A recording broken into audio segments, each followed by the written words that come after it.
Jason Spears here with drpremed.com and want to talk to everyone today about improving the GPA and some quick tips and skills you can do immediately to see a boost in how you're performing academically, whether you're pre-med or even in medical school. One of the first things that I encourage students to do, actually something that I learned when I was in grad school and just trying to be a more efficient student, was the importance of planning and scheduling. That's huge. I can't state that enough, but that can make a huge improvement in how you're doing academically because we all start out the week with a certain amount of hours, 100 plus, whatever, how many hours are in a week. But a lot of students don't realize how they're actually spending that time each day, and then they realize that they're in trouble and they can't keep up with things when it comes down to performing well academically, doing well on their exams. So, what you need to do is make a schedule. I actually started this process when I was in undergrad, and it worked great for me. And what you do is you get a schedule and you do it by the hour, actually in like 15-minute increments if you want to. And you just start. Encourage students, set aside some time on like a Sunday night or so when you have downtime before the week begins, and get out your plan, or if you want to use like a Microsoft Excel spreadsheet or just a calendar application, Google, or whatever you need to do. And what you're going to do, you're going to be very strategic in how you make your schedule. The first thing you're going to put in your schedule is all the things that you absolutely have to do, you can't skip. And for students, that's going to be the class time.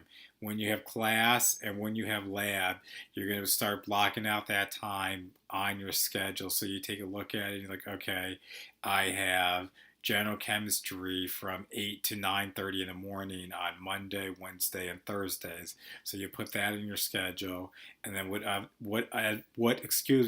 other classes you have as well, you put that in too. So that's going to cover your classes, your labs, and then you're going to have, most likely, if you have any extracurricular activities that you need to attend, that could be anything from job, if you're a work study student, or you're working part time, any other obligations that you have, you're going to put that in your schedule. Once you have your classes, extracurriculars, you have any student groups, any weekly meetings, any religious activities that you do, you're going to put that in your schedule. And then you're going to put in time when you're actually, and like, okay, let's say you have like a doctor's appointment or anything sporadic that's going to come up during the week that doesn't happen on a regular basis. You're going to put those things in your schedule. So you're really going to start seeing like, okay, your calendar is really starting to fill up. You don't have as many hours as you thought you had. And then you got to take care of the basics that every human needs to do. You're going to need to eat. So you're going to put in time for when you're going to have breakfast, lunch, or dinner, or however you have your meals. You need to schedule time for that. And then once that's scheduled in, you also need to schedule in time when you're actually going to sleep, because you do need sleep. I know some people think it's heroic to pull all-nighters. That's actually one of the worst things you can do as you try to get ready to be a better student academically, because a lot of learning and consolidation takes place when you're asleep. I'm not going to go into the physiology or the neuroscience behind that, but just know that you need sleep, so you don't want to sacrifice sleep. So once you got your sleep taken care of, then you need to put it. We took it. So you're gonna put your meals, your sleep time, the things that you have to do, and then if you have any like social things coming up that you need to do, you're gonna put that in your schedule. Now you're probably gonna get a little bit concerned because you realize, wow, my days and nights are pretty booked. And you know what you haven't done yet? You haven't done any of your studying time in. So that's what you need to start doing now. Is you're going to realize, oh wow, I maybe have a 1 or 2 hour block here in between classes in the afternoon, 1 hour on this day, and then maybe you have 3 or 4 hours at night to study. And so you need to start building out time for how you're actually going to study, and you're going to realize you don't have as many hours as you thought. And so I encourage you then to start putting in, like, first, when you first start off, just put the class that you're going to do. So you're going to put in your organic chemistry, general chemistry, physics and biology. Just say, okay, I'm going to block out 90 minutes for biology. I'm going to block out an hour for physics. And then you'll just have that blocked off for you so you know how your time is scheduled. And then you want to get a little bit deeper on your schedule. Then once you have those times blocked off, you actually need to kind of start figuring out what are you actually going to be doing during that time frame. Are you going to be doing reading? Is there going to be a lecture online that you have to listen to? Are you going to be doing problems? Is it going to be group study? Are you going to be reviewing?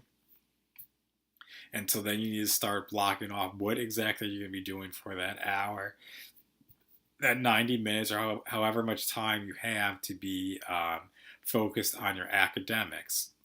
And once you have that taken care of, then you're pretty much set on how you need to be from a scheduling standpoint. But I need to tell you, it's very important that you actually follow through and make this schedule, because it's going to make a huge difference for you.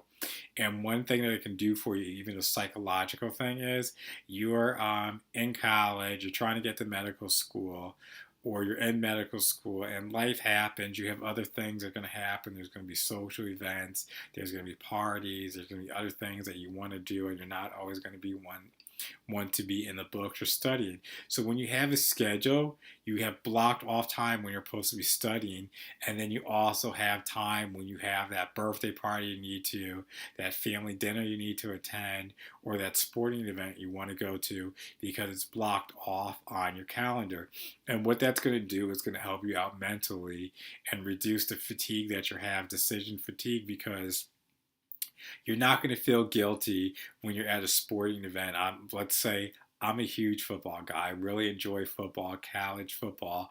So my Saturday mornings as an undergrad student, I would attend Northwestern University football games. So I planned for that throughout my day and week. I knew Saturday mornings or Saturday afternoon I was going to be doing something that I enjoy, and that was football. But how I accounted for that is Friday night, I would be in the library. Saturday afternoon after the game, I would be back in the library. So I knew that when I was at that other event that wasn't academic, I didn't have to feel guilty. I didn't have to feel like, oh, I should be opening the book. I should be studying. I need to be doing something academic, because it was already built into my schedule. And so that way, when you do this, you're not going to feel guilty about things, because you know you set a time like, okay, this is study time, this is work time, this is play time. So that's all taken care of for you. And you're going to also find out when you have a schedule, when you have a calendar, you're going to realize like what actually gets scheduled actually gets done. And you're going to really see improvement in how you perform, just because you know where you're spending your time. And one mentor told me something that still sticks with me to this day and makes a lot of sense. And he basically said, those who hate the schedule need it the most. So if you're a person who like absolutely abhors making a calendar or a schedule, and you want to have freedom and you feel like it's going to just be restrictive to say in advance, like looking at your week and knowing where you're going to be and what you're going to be doing, then you absolutely need a schedule. I'm actually one of those people myself. I feel like I'm beholden to a schedule. It's going to restrict my life, and I'm not going to have freedom, because everything's going to be already dictated for me what I should be doing and when, and I don't like that. But you come to realize that having that schedule actually makes your life a lot easier and much more simpler, because you know what you should be doing and when, and you don't have to think about things. You're going to be more efficient. There's going to be less stress in your life. So I encourage you to make your schedule. You can use regular piece of paper, write down your schedule.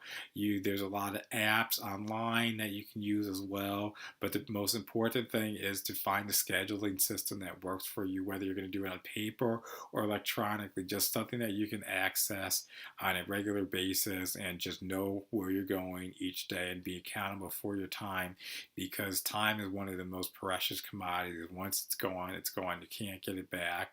And so I encourage you to make sure that you're on top of things with the schedule, and Even if you don't do anything else in regards to improving your GPA and academics beyond making a schedule, you're going to actually find that's going to make a big difference for you. It's shocking to hear. You might not believe me, but if you just do everything the same, but the only change you made was making a schedule and planning out how you're spending your time, you're going to realize you're spending more time with your academics. And obviously, if you spend more time with your academics, you should see a boost in your score and grades, and that's what I want to see happen with you. So again, Jason with drpremed.com, telling you the importance of making a schedule, getting a calendar, and just being on top of things, because that's going to go a long way for your overall productivity, efficiency, and even your academic performance with your GPA, or if you're studying for any standardized tests, boards, MCAT, anything like that. Having that schedule is going to kind of